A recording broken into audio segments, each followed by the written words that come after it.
পালা বদলের রাজ্যে মিলবে মাথার উপর ছাদ। বাংলায় ফের চালু হচ্ছে আবাস যোজনা। তৃণমূলের আমলে দুর্নীতি আর বেনিয়মের অভিযোগ। এর জেরে টাকা দেওয়া বন্ধ করে দেয় কেন্দ্রীয় সরকার। 4 বছর পর ফের মিলবে আবাস। আশায় বুক বাঁধছেন গরিব ও প্রান্তিক মানুষরা।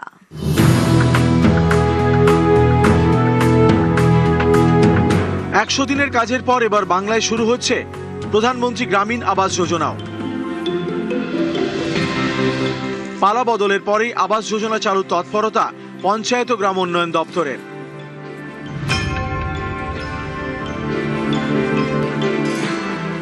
গ্রাম বাংলার আর্থসামাজিক উন্নয়নে এক যুগান্তকারী প্রকল্প প্রধানমন্ত্রী আবাস যোজনা।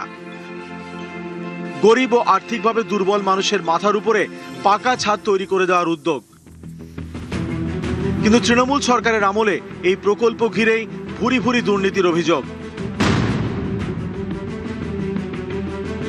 স্বজন পোষণ, দুর্নীতি থেকে কাটমানি, অভিযোগ পাহাড় প্রমাণ, দিকে দিকে বেনিয়ম। বিরোধী থাকাকালীন বিজেপির দাবি ছিল রাজ্যের একাধিক জেলায় অযোগ্যদের বাড়ি পাইয়ে দিয়েছে তৃণমূল, আর যিনি যোগ্য তিনি রয়ে গিয়েছেন কাঁচা বাড়িতে।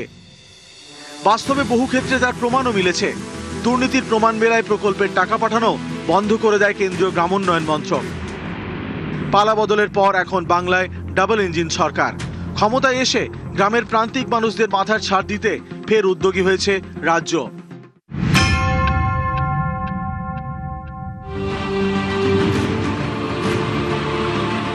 তৃণমূলের বাংলা আবাস অতীত, নবান্নে পালা বদলেই ফের ঘর পাবে বাংলার লাখো লাখো পরিবার।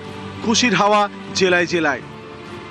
অবশ্যই এই বিষয়ে আমরা তো খুবই আশাবাদী, কারণ দেখেছি গ্রামাঞ্চলে বহু লোকেরই হয়তো যাদের সুপারিশ নেই, সেরকম লোক ছিল না পিছনে বলার, সেরকম লোক মানে যারা অ্যাকচুয়ালি তারা ডিপ্রাইভ বঞ্চিত হয়ে আছে, সেই লোকগুলো এবারে নিশ্চয়ই পাবে আশা করছি। নতুন সরকার এসছে, তাদের কাছে তো অনেক আশা রয়েছে, আমরা আশা করছি যে উন্নতি হবে। কেন্দ্রীয় সরকারের ফ্ল্যাগশিপ প্রকল্প প্রধানমন্ত্রী আবাস যোজনা। এই প্রকল্পেই দুর্নীতির ঘুণ ধরে তৃণমূল জামানায়। আমাদের দিকে তাকায়নি, একটাই কথা, আপনাদের হবে না। একটা বাড়িতে 3টে ঘর এসছে, আর কি বলবো। যাদের ঘর আছে তারাও পেয়েছে, যাদের ঘর নেই তারা পায়নি, আর যাদের প্রয়োজনই তারাই পেয়েছে। তারা কি করে ফেলল? ওই কাটমানি।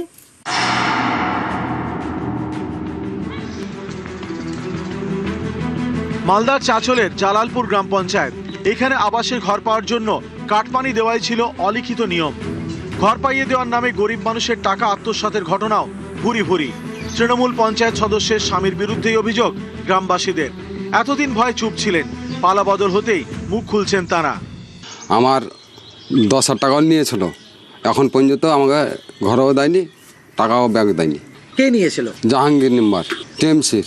আমাকে টাকা দাও, তোমাকে ঘর করে দিচ্ছি। 10 জনের টাকা ওরা উঠিয়েছে। কারোর কাছে 20,000 টাকা নিয়েছে, কারোর কাছে 10,000 টাকা নিয়েছে। এখন পর্যন্ত কাউকে ঘর দিতে পারেনি, দেয়নি।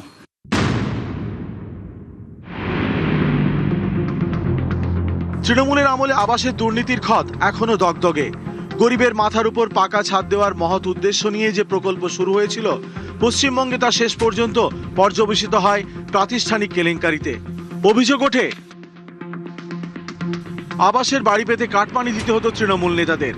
পাকা ঘর থাকলেও বাড়ি পেয়েছেন অযোগ্যরা, বঞ্চিত হয়েছেন অসংখ্য যোগ্য ও গরিব মানুষ। উপভোক্তাদের নাম ও তথ্য নথিভুক্তর ক্ষেত্রেও জালিয়াতি। স্বজন পোষণ আর দুর্নীতির অন্ধকারের খেলায় চুরমার হয়েছে গরিবের স্বপ্ন। বছরের পর বছর ধরে ভাঙা ঘরে প্লাস্টিকের নিচে দিন কাটানো মানুষগুলো পাকা ছাদের আশায় চাতক পাখির মতো অপেক্ষা করছিলেন। পালা বদলের পর এবার নতুন স্বপ্ন বুনছেন তারা। সতর্ক রাজ্যও। দুর্নীতি রুখতে প্রধানমন্ত্রী গ্রামীণ আবাস যোজনার ক্ষেত্রেও নথি যাচাইয়ের নির্দেশ দিয়েছে পঞ্চায়েত ও গ্রাম উন্নয়ন দপ্তর। নিউজ 18 বাংলা।